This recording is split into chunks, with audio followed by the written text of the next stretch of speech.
This is the tallest building ever designed. It is exactly 1 mile high, 528 floors stacked into a single golden spire, climbing straight up through the clouds. It was designed almost 70 years ago. And today, almost no one remembers that it ever existed. This is the story of the most impossible building of the 20th century, and the strange reason it was never built. To understand how something this ambitious was even imagined, we have to go back, not to a construction site, not to a city, but to a single, empty sheet of paper. On a quiet drafting table under one warm lamp, an old man picks up a pencil. He is not a young dreamer. He is 89 years old, near the very end of his life. His hands are slow, but the line he draws is absolutely certain. Outside the window, the city is asleep. Inside, there is only the soft scratch of graphite on paper and a cup of coffee going cold beside him.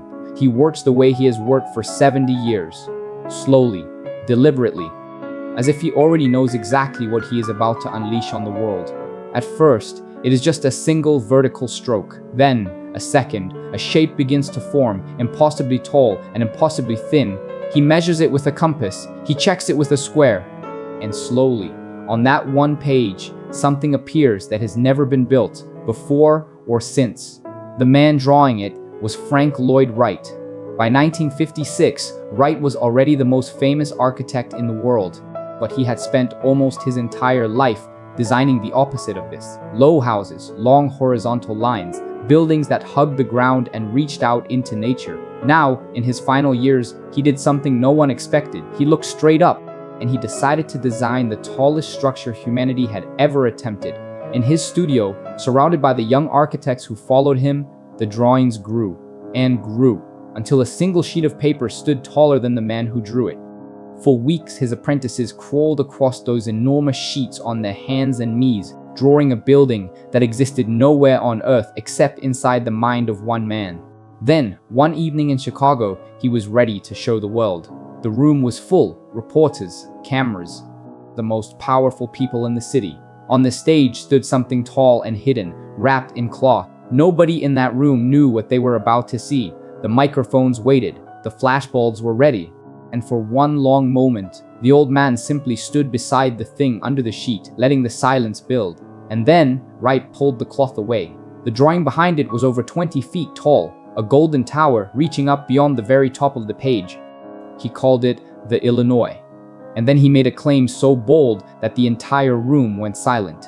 He said he could build a tower 1 mile high, right here, and that he could do it with the technology of 1956. Let that number settle for a moment.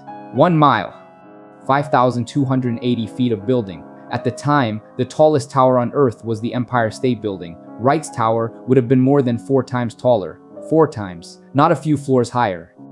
4 times the height of the tallest thing human beings had ever managed to build. And here is the part that is truly hard to believe. Even today, nearly 70 years later, with all of our modern technology, we still have not built anything close. The Illinois would be almost twice the height of the tallest skyscraper standing anywhere in the world right now. To reach the very top, even in one of Wright's imagined elevators, would take you a full minute of climbing, watching the city shrink away beneath you the entire time.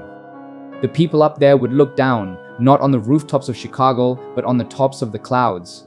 Airplanes would pass by below their windows. Imagine it rising over the city, catching the last golden light of the sun, long after the streets below had fallen into shadow. A single shining needle, so tall that its tip simply disappeared into the weather. Down at street level, the base of the tower would open like a great golden cathedral. Doors 3 stories tall. Crowds pouring in and out beneath arches of shining metal, while the headlights of the cars streaked across the wet road at night. From down there on the ground, you could not even see the top of it. It was simply too high. But a dream this size raises one enormous question. How? How do you stop a mile-high tower from simply falling over in the wind? Wright's answer came from nature. It came from a tree. A tree does not just sit on top of the ground. It drives a single deep root straight down into the earth, and that root holds it steady against every storm. So Wright designed a foundation like a taproot, sunk far down into the solid bedrock beneath the city. But a root alone was not enough. To carry a weight this enormous, he shaped the tower like a tripod. 3 great legs, spreading wide at the base, all leaning into one central spine. The same simple geometry that lets a camera stand perfectly still on uneven ground.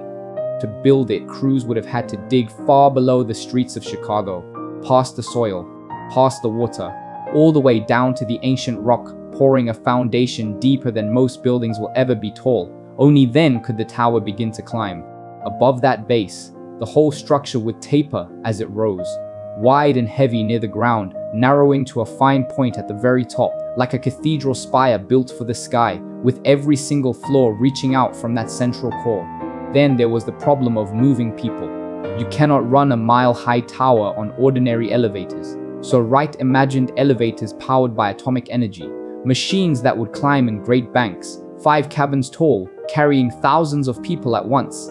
Inside, he pictured an entire vertical city, room for 100,000 people, parking for 15,000 cars, hidden deep underground, gardens in the sky, grand lobbies with a clock for every time zone on Earth.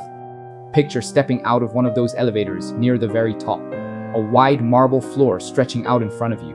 A row of clocks along the wall, each one showing a different city, a different continent. And beyond the glass, no other buildings, no skyline at all. Only open sky and clouds rolling slowly past below your feet. Couples would stand at those windows at sunset, looking down at a city that suddenly seemed very small and very far away. Higher still, entire floors would become gardens. Real trees, growing a quarter of a mile above the ground, their leaves catching a light that never quite reached the street below. You could walk down a single golden corridor and never see the same view twice. People could be born here, work here, and grow old here, without ever really needing to come down. It was an entire town turned on its end and lifted up into the sky.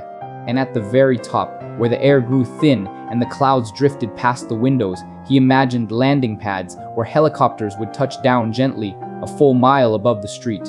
On paper, it was the most extraordinary building ever conceived, and then nothing happened.